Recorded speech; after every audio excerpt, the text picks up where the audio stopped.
The land of Valistia is blessed in the light of the Mother Crystals, and it was this crystal's light that led our forebears out of the darkness. These crystals, which are the fundamental elements of the Final Fantasy universe, have blessed different realms throughout the ages. From Crystal of Earth, Fire, Water, and Wind to Mother Crystals granted nations of Valistia blessings of magic, a blessing of being able to cast fire to cook, pour water to fill drinks, and even soldiers to fight glorious battles.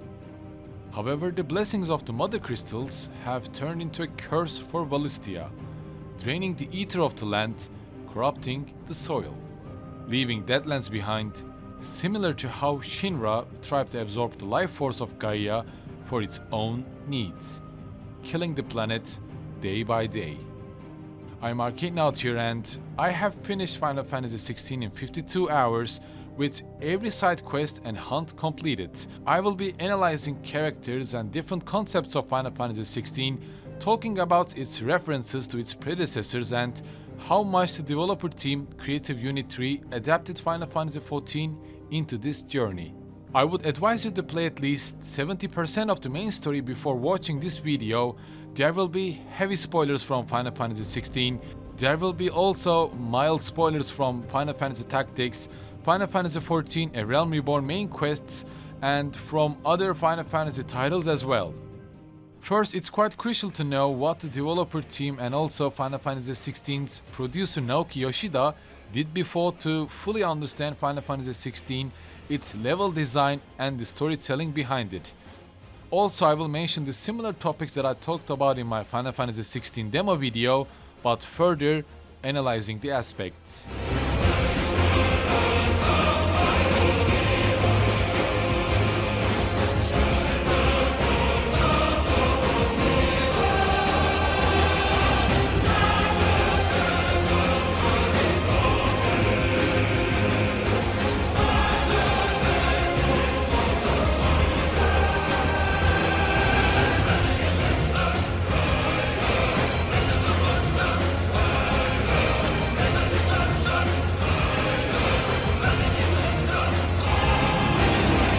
To fully understand the Final Fantasy XVI experience, it is crucial to mention the inspirations and the references from Final Fantasy XIV, since the developer team behind Final Fantasy XVI is also worked on Final Fantasy XIV A Realm Reborn under the guidance of producer Naoki Yoshida.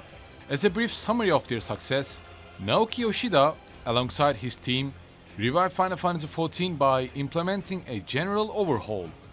The quests, the story, and even the gameplay mechanics, the core coding behind the engine was overhauled to offer a better experience for everyone, and their work on Final Fantasy XIV can be felt throughout Final Fantasy XVI. From the storytelling to even the simplest side quests, they all have the glimmers of Final Fantasy XIV within. Here is an example for you to understand the similarity between these games. Let's think about the storytelling, the main quest progress of Final Fantasy XVI first. As a start, we are greeted by build-up sessions. The main quest introduces a couple of characters and events, letting us prepare for our goal. Let me give you an example here. This build-up that I mentioned can be infiltrating the Empire's capital or following the traces of the dominant of Titan, Hugo Kupka, after he escapes from Rosaria Castle. At first, the main quests provide simple tasks. We reach a new area, meet with new characters, question the local folk, followed by a longer dungeon-like session where we fight against enemies, battle against mini-bosses to reach our goal, whether it be the heart of a Mother Crystal or to reach the pinnacle where we face Bahamut. These dungeon sessions takes around 30 to 40 minutes most of the time, containing a couple of mini-bosses that leads to a final boss presented by Clive reaching his goal and having struggles that are depicted in charming cinematic cutscenes. And right after battling the final boss, you will have your final challenge, the trial session, where you fight against the real threat, namely a bigger boss fight that would change the way the storytelling inclines, or even shape the world of Final Fantasy XVI. As another example, I think the main quest where Clive, Jill and Cid infiltrating the Imperial capital to destroy their first Mother Crystal would be the most suitable.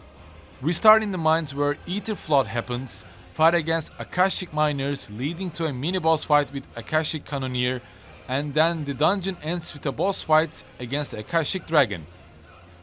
And the trial, our first encounter with Typhon, fighting against the remnants of a bigger threat that would change the world of Final Fantasy XVI. The reveal of Ultima.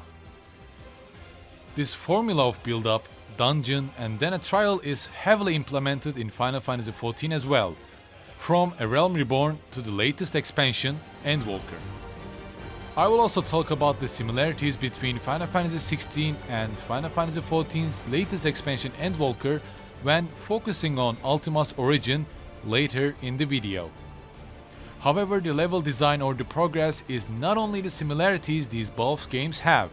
In fact, the character designs and even the storytelling aspects of both games are quite related. So relatable that it led me to do theory crafting right after I finished the demo, and a lot of my theories turned out to be correct.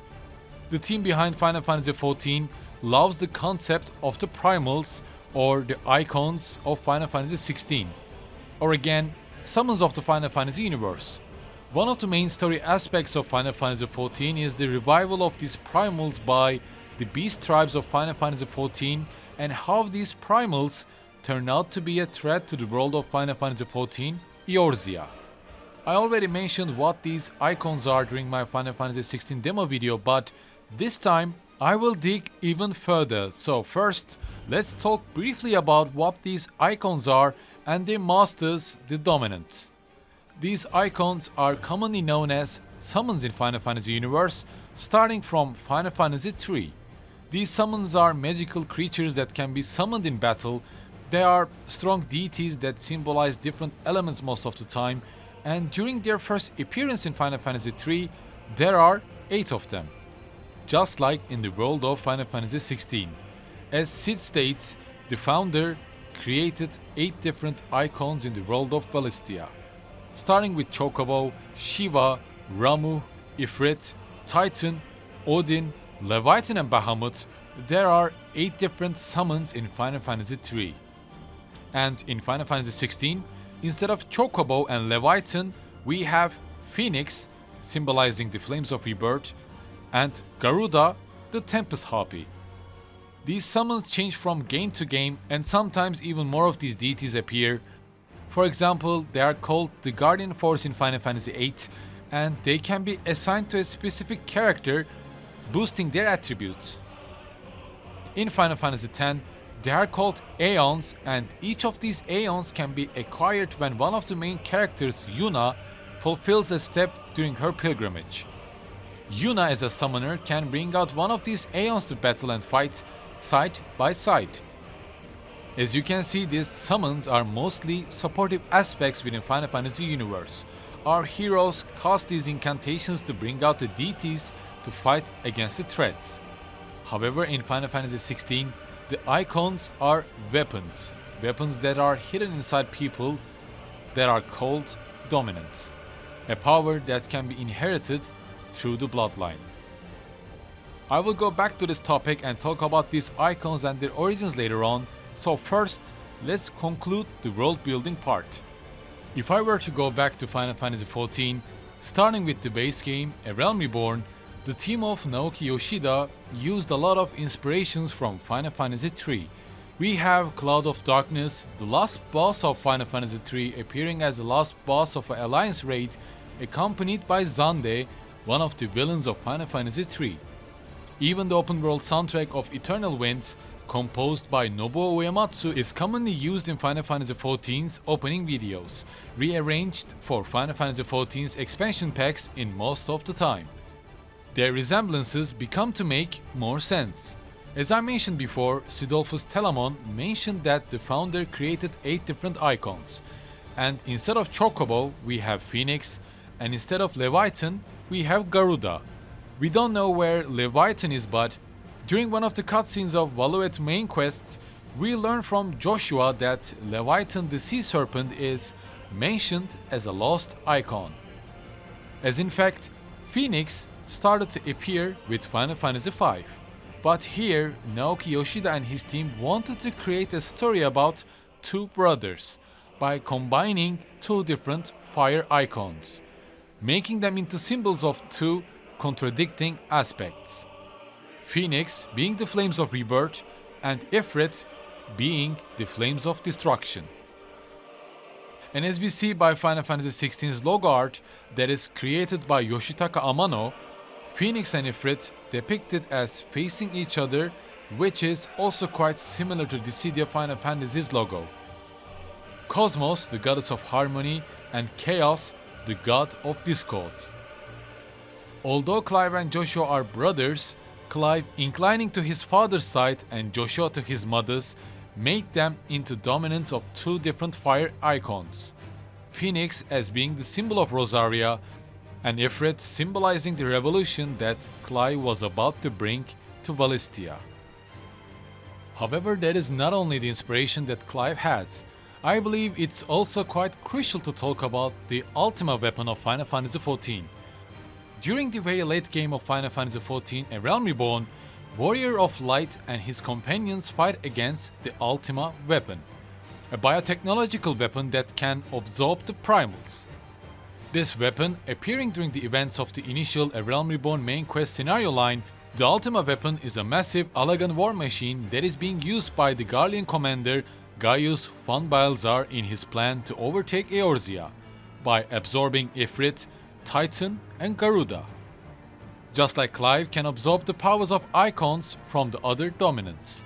Here I believe the developers wanted to combine the concept of Ultima and the Ultima Weapon by granting Clive the ability to absorb other icons' essences, and also by making Clive the perfect vessel for ancient godlike deity Ultima. And if you are confused about this Ultima or its fragments Typhon that appeared by the first main quest in which Clive, Cid and Jill targeted a mother crystal, we need to take a look at Final Fantasy Tactics and Final Fantasy VI to better understand these elements. The word Ultima first appears in Final Fantasy II as the strongest type of magic that our characters can learn and cast, and Ultima's first appearance as a summon or as an entity starts with Final Fantasy Tactics. Besides that, Ultima still appears as a materia in Final Fantasy VII and later as an enemy in MMORPG Final Fantasy XI. However, in Final Fantasy Tactics, Ultima appears as the High Seraph, the leader of Lucavi demons, who is looking for a suitable host so that she can be brought back to life in the world of Ivalice. Seems quite similar to Ultima of Final Fantasy XVI, isn't it? These Lucavi demons can be seen as icons of Final Fantasy XVI as well. Of course, they are not the same, but somewhat similar. These Lucavi are born from Zodiac Stones and turn their host into demons or esprits of Final Fantasy XII. Some of those Lucavi are Hashmal, Bringer of Order, Belias the Gigas, and Cuchulainn the Impure.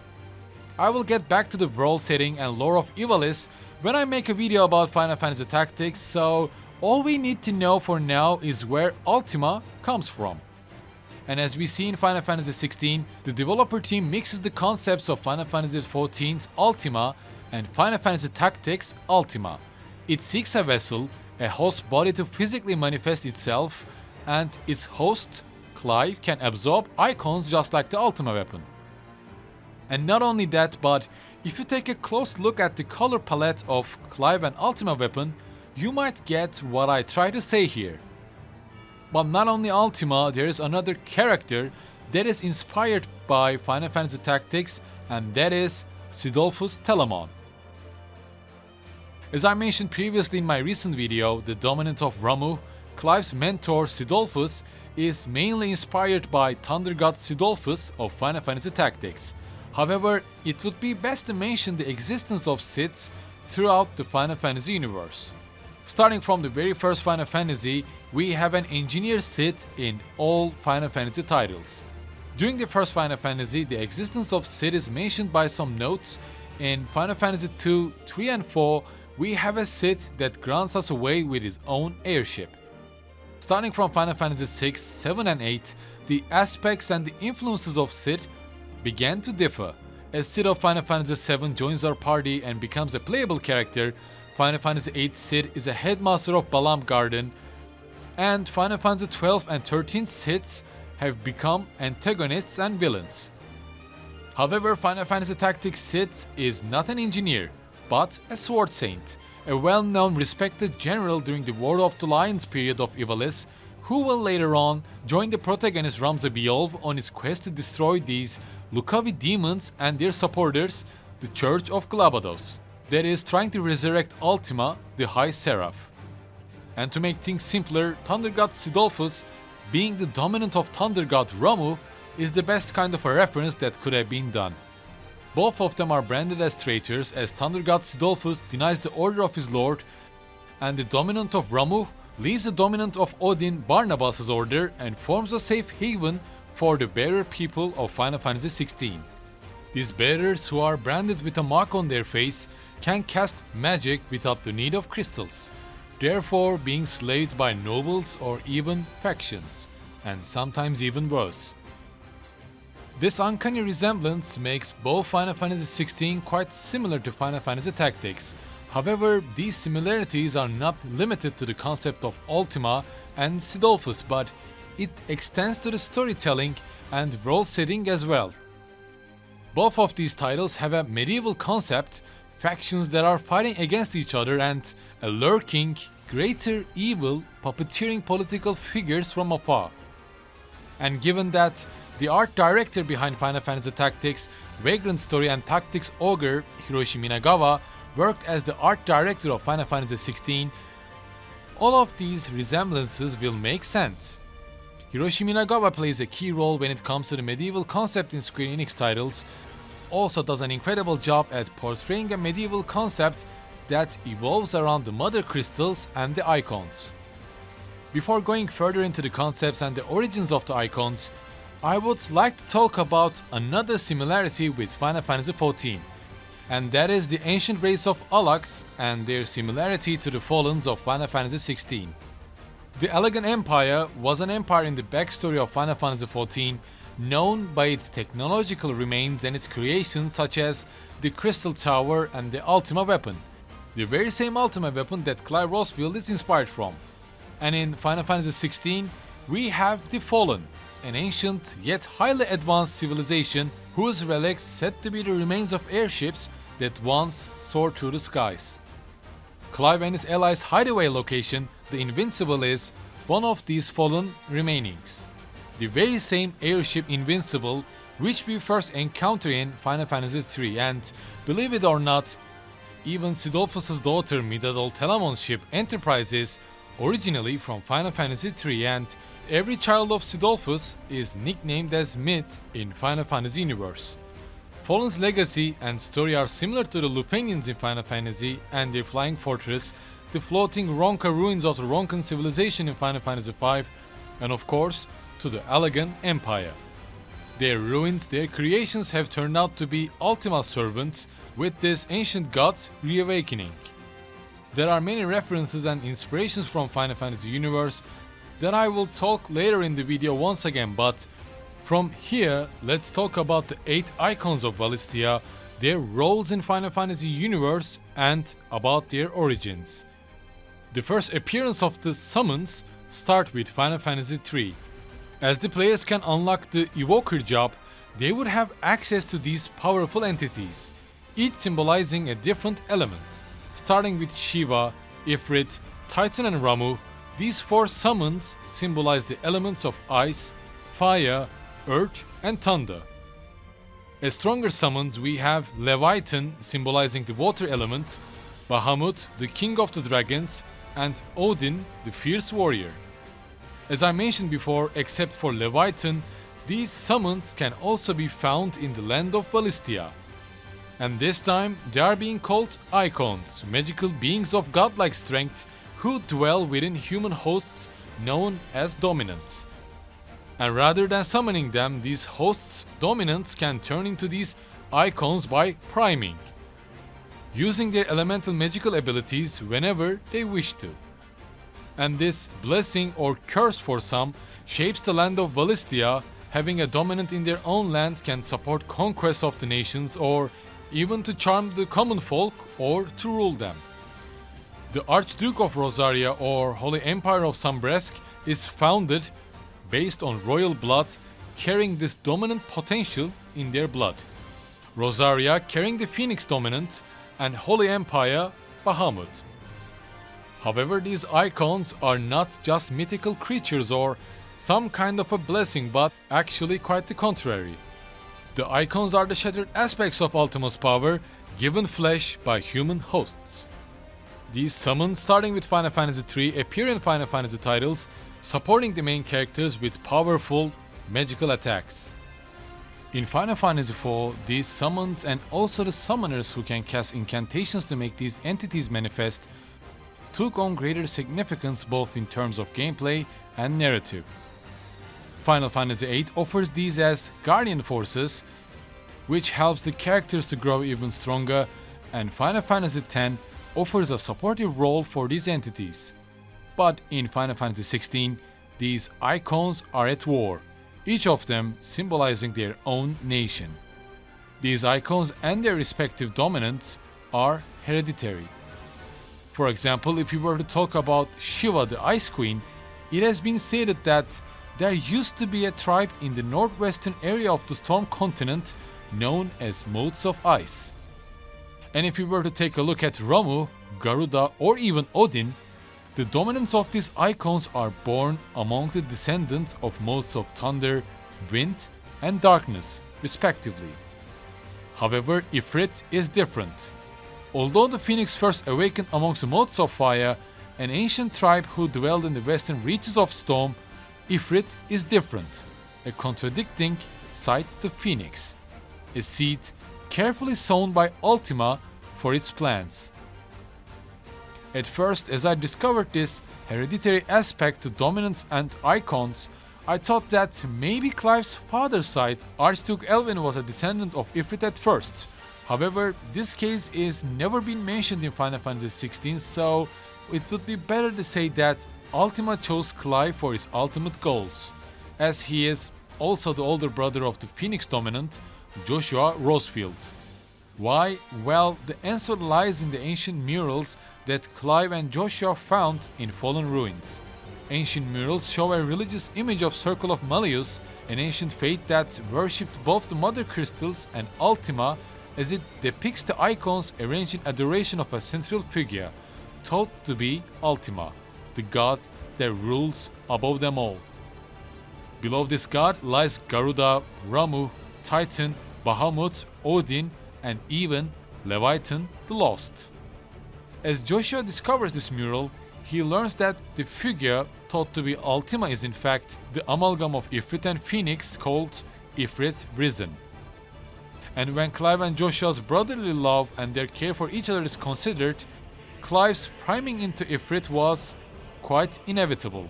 His role as the Ultima Weapon, Ultima's vessel for this corrupted god's goal, was inevitable. I will soon talk about Ultima, his origins and his goal in Final Fantasy XVI, but first, I want to talk about one of my theories that is confirmed during my playthrough. The storytelling with contradicting aspects, namely the flames of rebirth and destruction. Phoenix's origin traces back to ancient Egyptian beliefs. The portrayals of Ra typically included a solar disk above the divinity's head to symbolize rebirth, which stemmed from the observation that the sun's daily cycle involves its disappearance at dusk and re-emergence at dawn. This was eventually adopted by the Phoenix motif, with rays of brilliant sunlight shining forth with its flames of rebirth. During one of the early cutscenes of Final Fantasy XVI, Cidolfus Telamon mentions Ifrit as the evil twin of Phoenix. And when both of these icons are considered, I think it would be logical to think Ifrit as a destructive side of flames, while Phoenix symbolizing the revival. If you have finished the main story of Final Fantasy XVI, I think these contradicting sides will even make more sense. Clive as a dominant of Ifrit and vessel to Ultima brought the status quo in Valistia down. In the end, there were no monarchies left that would torture the bearers, there were probably no icons and magic left that would blight Valistia, and there was no false god puppeteering the fate of humanity. Ifrit brought the destruction so that Phoenix would heal the aftermath. It is not openly stated, but I believe Clive saved Joshua at the end of Final Fantasy XVI so that his brother would live a life with no strings attached to these aspects, as I mentioned. If Phoenix is symbolizing the flames of rebirth, that is from the ancient Egyptian beliefs, then saying Ifrit, according to Islamic folklore, appears as God's wrath would make more sense. And that God in Final Fantasy XVI's case would be Ultima. And I think calling Ifrit's God's Wrath or Flames of Destruction would make so much sense, considering Clive and Ifrit's battle against other dominants and icons, right? Then let's move on to other icons of Final Fantasy XVI before talking about Ultima, starting with Shiva, the Ice Queen. Shiva's design in Final Fantasy borrows heavily from the Hindu god of the same name but alters the gender and associated elements. The original Shiva is a male deity who represents destruction and renewal, often associated with cold due to his residence on Mount Kailash. In contrast, Final Fantasy's Shiva is a beautiful ice queen who harnesses the power of frost to decimate her enemies. Her signature move, Diamond Dust, encapsulates the bitter chill of winter as she freezes foes before shattering them into countless icy fragments. And just like the contrast between Phoenix and Ifrit, here we see another storytelling aspect of Creative Unit 3, the relationship between Jill Warwick and Clive Rosefield, as they are the dominants of Icon of Infernal and Icon of Ice. I have already mentioned this on my Twitter profile, but I really like the relationship between Jill and Clive and see them as one of the best couples of the Final Fantasy universe, as they carry contradicting elements of ice and fire while supporting each other during their strife. I believe their relationship is quite close to Cloud and Aerith, Reno and Squall, and Yuna and Tidus. They have their own struggles, own journeys to complete, but also they understand themselves the most. I think my only complaint would be not being able to do any cool unique companion moves just like the ones we had in Final Fantasy XV. Well then, on to the next icon, Ramuh. Ramuh is a sage-like figure often depicted as a wise, old man, representing the element of lightning. His name may have been inspired by a minor figure from Hindu mythology named Rama, an incarnation of Vishnu, the god of protection. It's never confirmed by Square Enix as far as I've known, but given Ramuh's wise attitude, I believe Rama might be its origins, as Ramuh of Final Fantasy XIV also trying to protect the sylphs, a fairy-like beast tribes of Eorzea. However, his bearded, elder appearance could also be influenced by Zeus, the Greek god of thunder. In some Final Fantasy games like Final Fantasy IX, he plays a mentor role symbolizing knowledge and wisdom that parallels his destructive electrical powers. As the guardian of the earth, Titan of Final Fantasy is an earth elemental, often appearing as a massive, muscular giant, sometimes having a design that is similar to Hindu depictions. However, Titan's origins are steeped in the Greek mythology of the Titans, the divine beings that ruled before the Olympians. His ability, Gaia's Wrath, typically manifests a catastrophic earthquake or a seismic upheaval, underlining his raw, unbridled connection with the earth itself. And here Gaia references to the female Titan of Earth according to the Greek mythology. What's interesting is that Garuda is never being used as a summon in Final Fantasy universe. On the contrary, Garuda first appears in Final Fantasy III as a boss fight. And also in Final Fantasy VII, 9 and 10, Garuda appears as an avian enemy, until it receives a harpy character design in the first MMORPG Final Fantasy experience, Final Fantasy XI.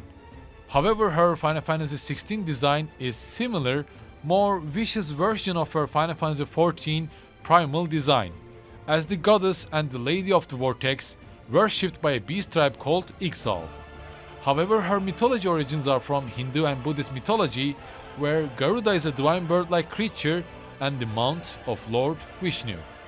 When all of these icons and the summons are considered, the remaining two are the strongest and the fiercest: Bahamut, the king of dragons, and Odin, the king of gods.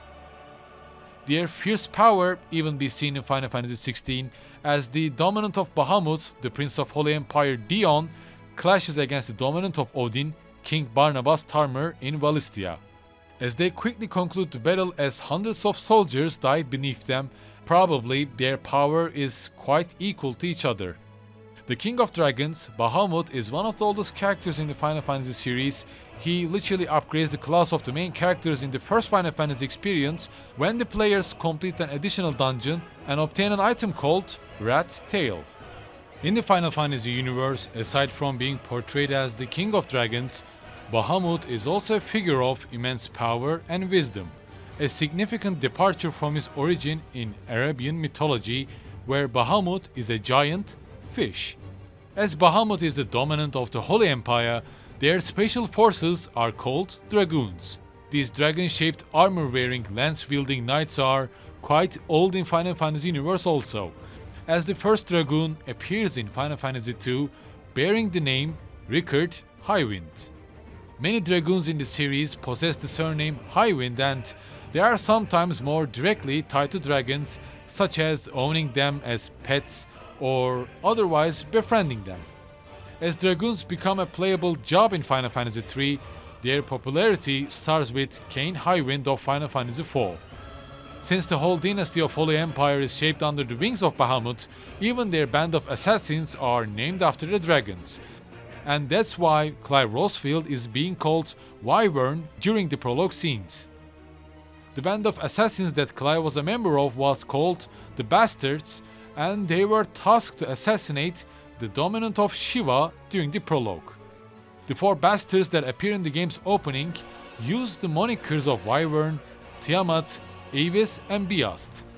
And each of these is based on the dragons from the Final Fantasy series, some of which are derived from global myth. Wyverns are winged bipedal dragons common in European folklore. The Tiamat is a primordial goddess in Babylonian lore and a dragon boss fight in Final Fantasy XII. Avis relates to a recurring category of monsters in Final Fantasy with both dragon-like and bird-like features, and Bias is also a variation of, I believe the pronunciation is like paste in Middle Irish, loosely meaning beast or pest, and typically refers to wyverns or lake serpents in Irish mythology. And given that the land of Valistia and its nations are revolving around the mother crystals and the blessings of the Eikons, it is not surprising that Clive and Joshua's mother, Annabella Rosefield, literally sells her own nation of Rosaria just to marry the Emperor and mix Phoenix's blood with Bahamut's. As a side note, I believe the main quest called Fire in the Sky is the maximum amount of Final Fantasy content that you can ever see. And it is the ultimate answer to anyone who thinks Final Fantasy XVI is not a real Final Fantasy. The music, the cinematic battle between Ifrit and Phoenix against Bahamut is literally a Final Fantasy fan's wet dream.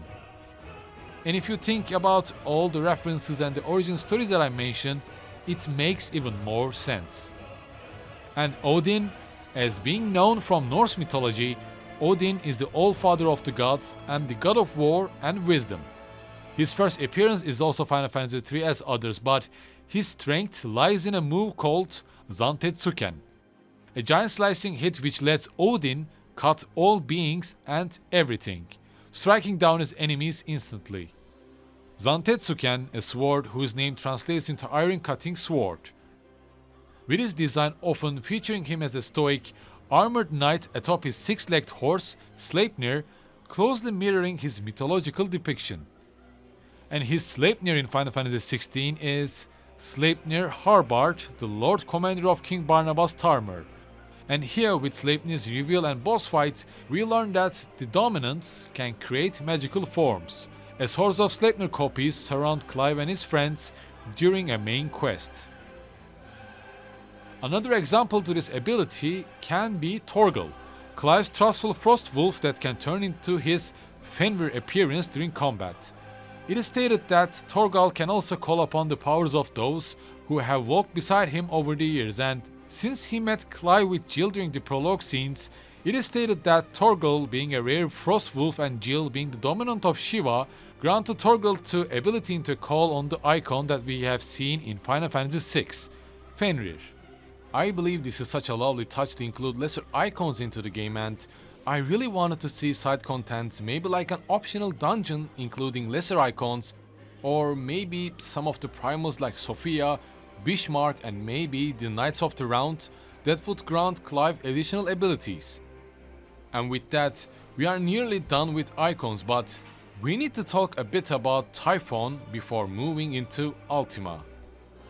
Typhon's first appearance marks Final Fantasy VI, appearing as a large purple and pink monster with a large mouth and a second face on his rear end, first as a boss fight in Final Fantasy VI and as a summon materia in Final Fantasy VII. And Typhon is described as being a friendly void sand in Final Fantasy XIV that was summoned by the Thaumaturge Guild's experiments. However, in Final Fantasy XVI, it is the first skin, the first fragment of Ultima, emerging from a tear in reality, when the first Mother Crystal is broken by Cidolfus Telamon. Merging of these Typhon fragments leads to the arrival of Ultima, who is searching to reclaim its vessel. With all of the Typhons gathering, Ultima, which is the otherworldly being behind much of the tragedy and turmoil that has plagued Valistia, appears. It is also the creature King Barnabas of Valut worships as his god. As mentioned before, Ultima requires a vessel in which to inculcate his disembodied soul, and Clive's curious ability to absorb the power of other icons suggests that he is the very mythos that Ultima has long awaited. He wills Clive to absorb the other icons that his vessel might be perfected. It is also one of a race of ancient godlike beings. It was their creation of magic that led to the rise and spread of the blight in Valistia. The few survivors of their race fleeing to the unspoiled land of Valistia to attempt to remake the world. For this, they created the Mother Crystals to harvest huge amount of ether and sowed the seeds of humanity that it might one day produce a vessel strong enough to channel it.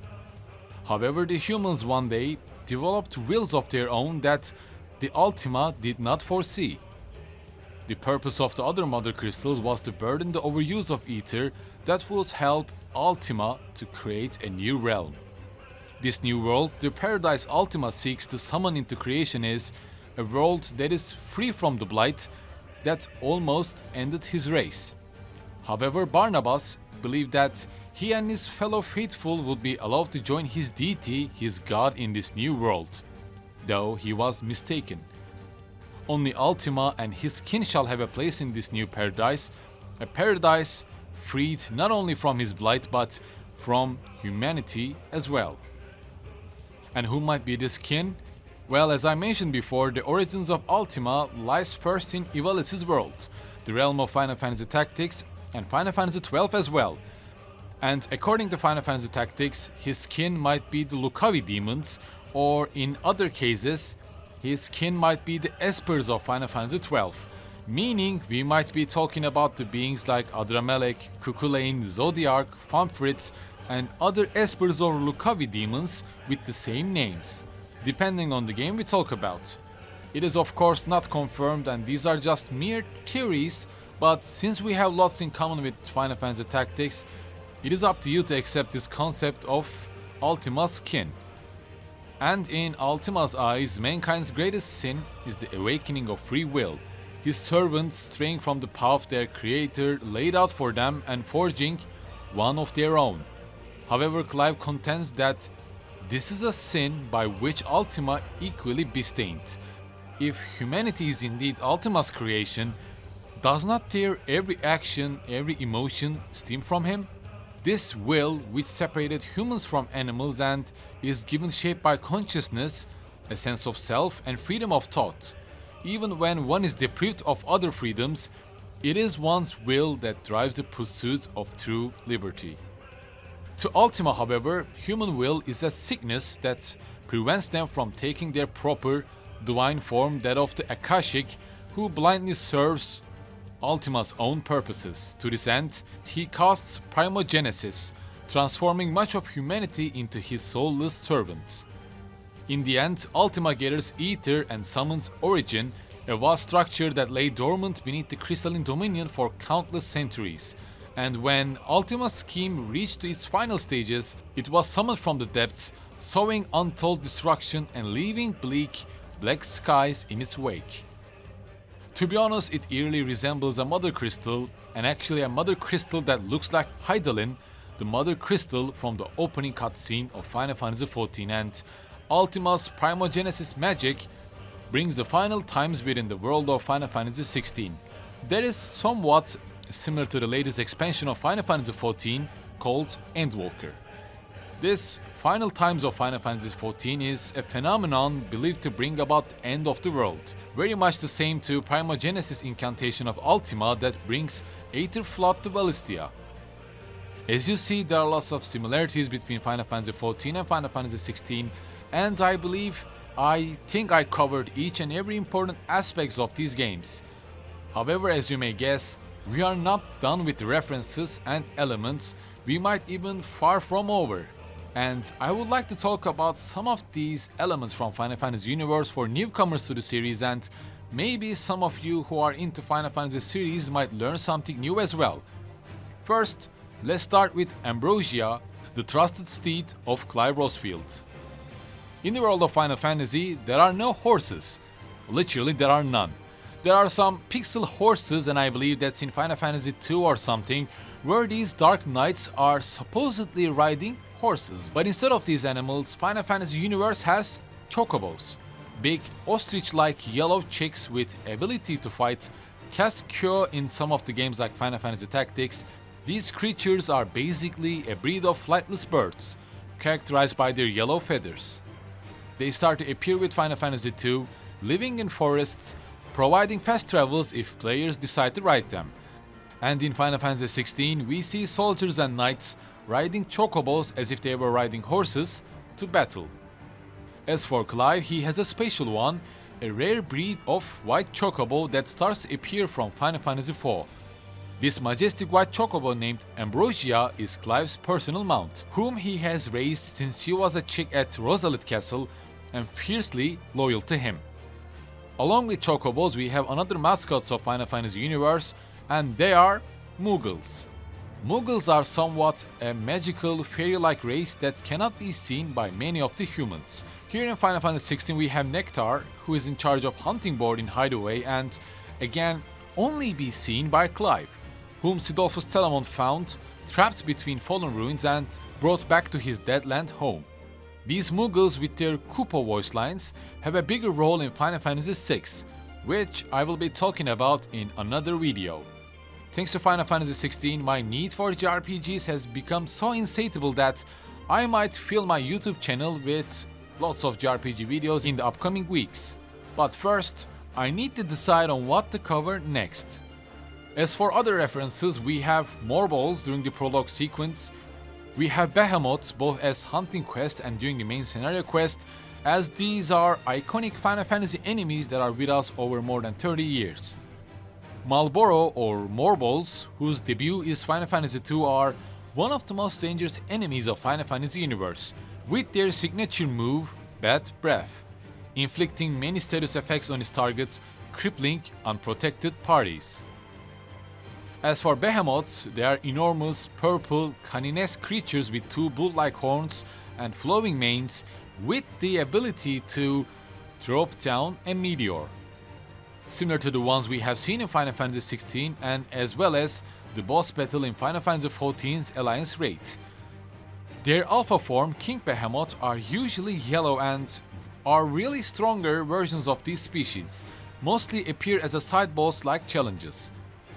And together with Marlboros and Corals, they appear since the launch of Final Fantasy II as well, forming the foundations of Final Fantasy Universe's Beastiary. And with that, I believe I've covered everything that I wanted to talk about, from Final Fantasy XVI's roots of Final Fantasy III and Final Fantasy XIV, to the origins of the icons, references of characters, monsters and figures. I may continue with Final Fantasy in-depth analysis content just like this one in the future, and probably our next guest will be the favorite of many, Final Fantasy VI and its twisted world. As always, thank you for watching today's video. Like, subscribe or follow is really appreciated, I would be grateful if you could also consider supporting my content through Patreon or YouTube as well. Stay tuned.